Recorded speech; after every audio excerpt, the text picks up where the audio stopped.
मंजलपुर गांव की सीमा पर एक गहरी नदी बहती थी। कहते हैं उस नदी की गहराई में एक पानी वाला राक्षस रहता है। रात होते ही लोग उसकी परछाई को पानी में उठते गिरते देख चुके थे।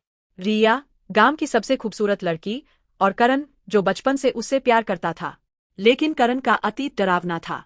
बचपन में उसने अपनी आंखों से देखा था कि नदी से निकले पानी वाले राक्षस ने उसके पिता को बहाकर मार दिया था। तभी से करण गांववालों के लिए डरपोक कहलाया। एक रात रिया के पिता की लाश नदी किनारे मिली, शरीर पर नुकीले निशान और होठों से बहता पानी। गांव में खामोशी छा गई। नदी का राक्षस लौट आया था। गांव के बुजुर्गों ने पुरानी परंपरा याद दिलाई। जब जब नदी का राक्षस जागता है, किसी एक की बलि देनी ही पड़ती है, तभी उसका कहर थमता है। इस बार बारी रिया की थी। नेवी रात, गांव वाले रिया को नाव पर बिठाकर नदी के बीच छोड़ने की तैयारी करने लगे। तभी करण भीड़ चीरते हुए आया और चिल्लाया, कोई रिया को छूना भी मत, इस बार मैं राक्षस को मारूंगा। गांव वालों की रूह कांप गई। डरपोक करण, अचानक योद्धा, वह और कुछ साथी मिलकर नदी की ओर बढ़ते हैं। तभी पानी से वह विशाल काली परछाई उभरती है। पानी वाला राक्षस। वह उन पर हमला करता है। लड़ाई भयंकर होती है।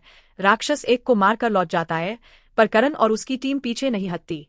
राक्षस आता है और अचानक गायब भी हो जाता है। कुछ ऐसा लग रहा था जैसे वह खेल रहा हो। करण ने पुरानी हवेली में एक गुप्त कमरा ढूंढा।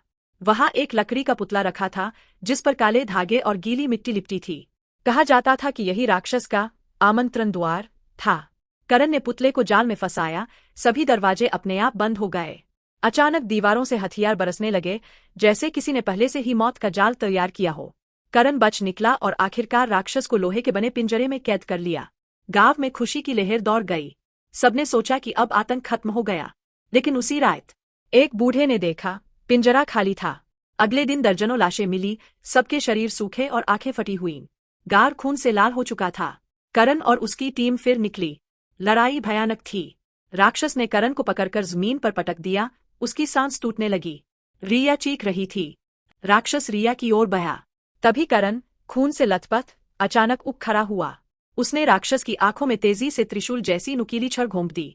राक्षस तीखता हुआ पानी के ढेर में बदल गया। मंजलपुर पर सन्नाटा लौट आया। लेकिन आखिरी दृश्य, नदी की गहराई में वही चमकती आंखें। क्या राक्षस सचमुच मरा था या सिर्फ सो गया है?